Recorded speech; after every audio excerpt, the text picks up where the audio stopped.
जय हिंद साथियों, दृष्टि एजुकेशन में आपका स्वागत है। आज है 29 सितंबर 2023 और आज का करंट अफेयर। आइए आज का करंट अफेयर देखते हैं हम।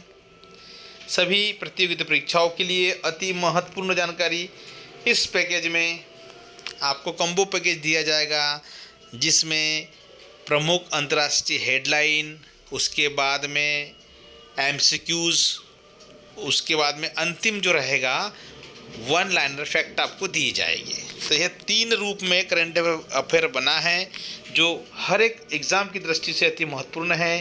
तो देखिए, आज का हम पहला हेडलाइन को पढ़ते हैं।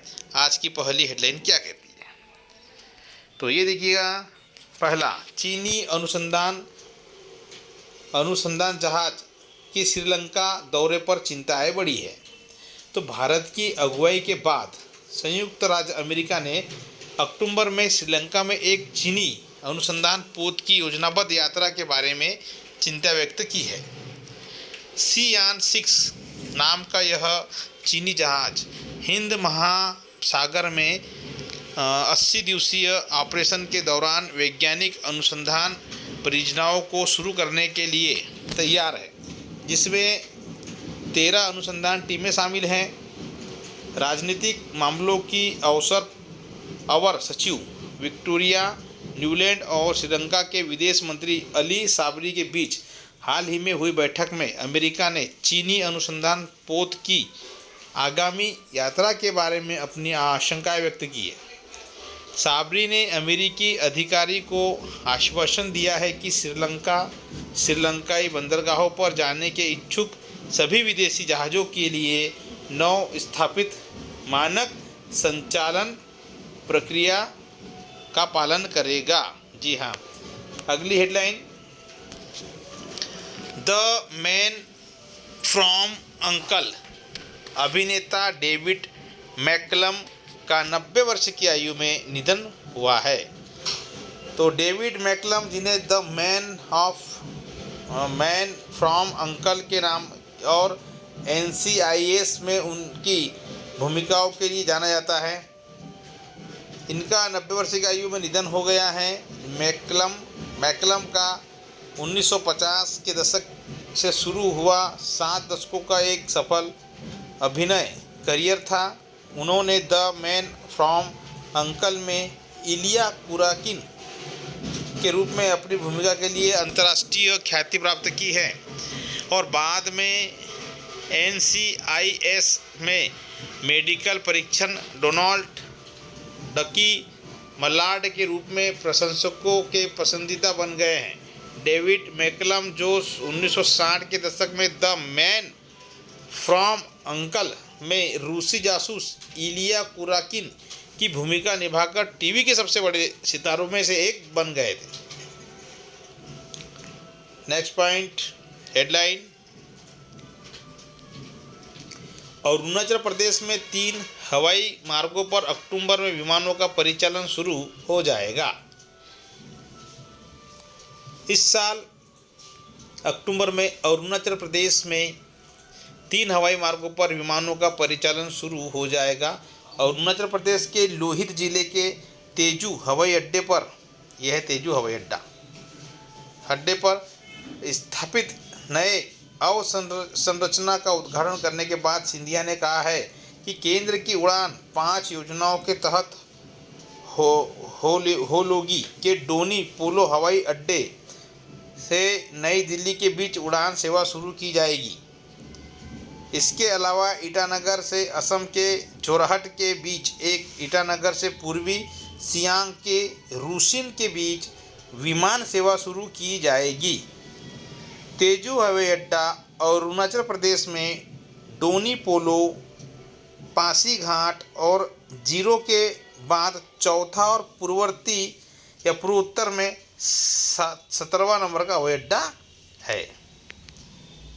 नेक्स्ट, तो उड्डयन मंत्री कौन है? ज्योतिरादित्य सिंधिया जी। अगली हेडलाइन है, भारत अमेरिका संयुक्त युद्ध अभ्यास अलास्का में शुरू। भारत और अमेरिका की सेनाओं के बीच हर साल होने वाले संयुक्त सैन्य अभ्यास एक्सरसाइज युद्ध अभ्यास, पूरा नाम क्या है उसका? एक्सरसाइज युद्ध अभ्यास का 19वां संस्करण अमेरिका के अलास्का में स्थित फोर्ट वेनराइट में शुरू किया गया है। इसमें भारतीय सेना की विभिन्न इकाइयों के 350 जाबाज अपने युद्ध कौशल का प्रदर्शन करेंगे। पिछला युद्ध अभ्यास उत्तराखंड के ओली में गत नवंबर में आयोजित किया गया था। युद्धाभ्यास में भारतीय सेना का प्रतिनिधित्व मराठा लाइट इन्फेंट्री की बटालियन करेगी, जबकि अमेरिका की ओर से इसमें पहली ब्रिगेड कॉम्बैट टीम की 1-24 इन्फेंट्री बटालियन हिस्सा लेगी। दोनों देशों की टुकड़ियां युद्ध अभ्यास के दौरान संयुक्त राष्ट्र शांति अभियानों के संचालन के दौरान उठाए जाने वाले सामरिक कदमों में परस्पर समन्वय स्थापित करने संबंधी ड्रिल प्रदर्शन करेगी। देखिए दोस्तों, 2023 में जितने भी युद्धाभ्यास आए हैं, इसको लेकर के एक वीडियो हमारा जारी करने वाले हैं अभी, उसको अवश्य आप देखिएगा। नेक्स्ट पॉइंट, हेडलाइन आज की है कि इटली के पूर्व कम्युनिस्ट राष्ट्रपति जियोर्जियो नेपोलिटानो का 98 वर्ष की आयु में निधन हो गया। जी, यहाँ पे 2 निधनों की चर्चा हो गई आज।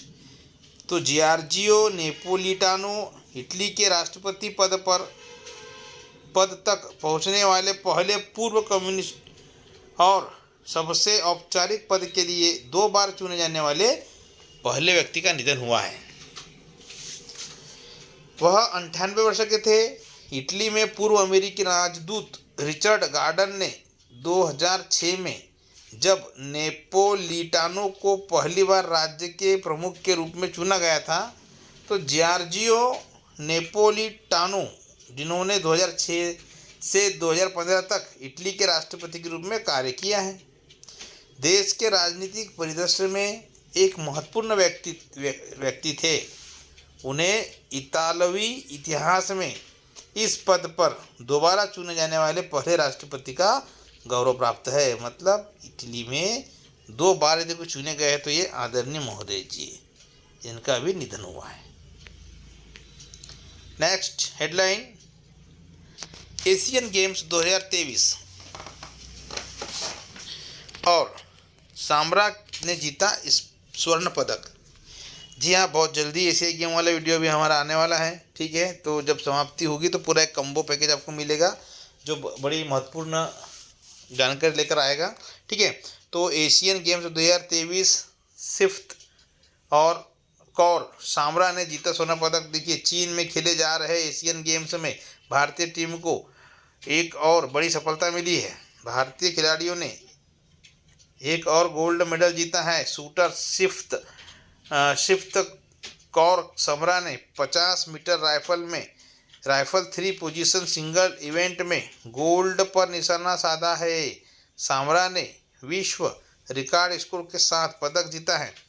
खिलाड़ी ने फाइनल में 469.6 स्कोर किया है। ऐसा करके उन्हें ब्रिटेन की सियोनेट मैकिन्टोश के 467.0 स्कोर के विश्व रिकॉर्ड को तोड़ दिया है। वाह भाई, बहुत बहुत धन्यवाद।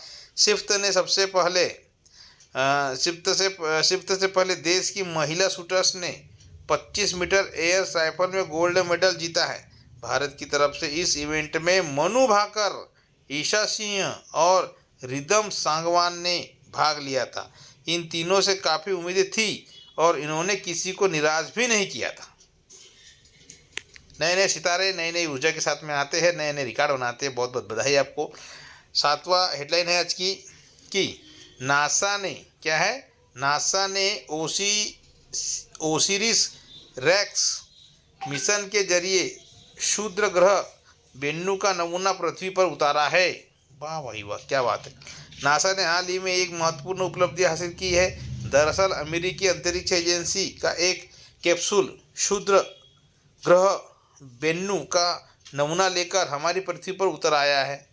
ठीक है, धरती पर उतरे सैंपल से वैज्ञानिकों को सौर मंडल की उत्पत्ति के बारे में अधिक जानकारी हासिल करने में सहायता मिलेगी। बता दें कि नासा को इस सफलता के लिए 7 साल का इंतजार करना पड़ा है। नासा का एक कैप्सूल क्षुद्र ग्रह बेन्नू का नमूना लेकर के हमारी पृथ्वी पर उतर आया है। इसे भारतीय समय अनुसार 24 सितंबर को रात 8:22 पैराशूट के जरिए यूटा रेगिस्तान में उतारा गया है। यह रेगिस्तान अमेरिका का रक्षा विभाग के यूटा परीक्षण और प्रशिक्षण रेंज में आता है। एजेंसी के अनुसार नमूने में लगभग 250 ग्राम क्षुद्र ग्रह चट्टानें और मिट्टी है। 250 ग्राम मतलब 1 पाव का कंटेंट लेके आया है ऊपर से। जी बहुत अच्छी बात है। और ये अंतिम हेडलाइन है, इसके बाद में एमसीक्यूज जिस पे क्वेश्चन आएंगे आपको, और आपको ऑप्शन का जवाब देना पड़ेगा। 4 ऑप्शन रहेंगे जिसमें सही ऑप्शन को चुनना होगा। केंद्र सरकार ने अरुणाचल प्रदेश और नागालैंड में 6 महीने के लिए बढ़ाई AFSPA। ओके, तो देखिएगा, केंद्रीय गृह मंत्रालय नागालैंड और अरुणाचल प्रदेश के कुछ हिस्सों में सशस्त्र बल विशेष अधिकार अधिनियम को आगे 6 महीने के लिए बढ़ा दिया है। सरकार की ओर से इसको लेकर 2 अलग अलग अधिसूचना जारी भी हो गई है। हालांकि दोनों में ये बात कही गई कि इन राज्यों की कानून व्यवस्था की समीक्षा के बाद ही AFSPA को बढ़ाने का फैसला किया गया है। पहली अधिसूचना में सरकार ने कहा है कि अरुणाचल प्रदेश के तिरप, चांगलांग और लोंगडिंग जिलों और नामसाई जिले के नामसाई, महादेवपुर और चौखम पुलिस स्टेशन के अधिकार क्षेत्र में आने वाले क्षेत्रों को अशांत क्षेत्र घोषित किया गया है। ऐसे में 1 अक्टूबर 2023 से अगले 6 महीने या अगले आदेश तक वहां पर AFSPA लागू नहीं होगा। अब सपा लागू नहीं होगा। जी हाँ, नेक्स्ट पॉइंट, और ये होता है हमारा दूसरा पड़ाव शुरू, मज़ेदार, जहाँ से आपको क्वेश्चन दिए जाएंगे। जी हाँ, ये पूरे क्वेश्चन को कवर करिएगा बहुत अच्छे से। ठीक है, देखिएगा, पहला प्रश्न है आज के लिए। ओके, तो पहला प्रश्न है जिसमें आपको जवाब देना है सही। जी, तो हाल ही में परमाणु हथियारों में के कुल उन्मूलन के लिए अंतर्राष्ट्रीय दिवस कब मनाया जाता है? तो ऑप्शन सुनिए, 26 सितंबर, 23 सितंबर, 22 सितंबर, 24 सितंबर। सही जवाब है क्या? 26 सितंबर। जी हाँ, संयुक्त राष्ट्र हर साल 26 सितंबर को परमाणु हथियारों में के कुल उन्मूलन के लिए अंतर्राष्ट्रीय दिवस के रूप में मनाया जाता है। इस दिन का उद्देश्य परमाणु हथियारों द्वारा मानवता के लिए उत्पन्न खतरे और उनके पूर्ण उन्मूलन की आवश्यकता के बारे में सार्वजनिक जागरूकता बढ़ाना है। यह जनता और उनके नेताओं को ऐसे हथियारों को खत्म करने के वास्तविक लाभों और उन्हें बनाए रखने की सामाजिक और आर्थिक लागतों के बारे में शिक्षित करने का अवसर प्रदान करता है।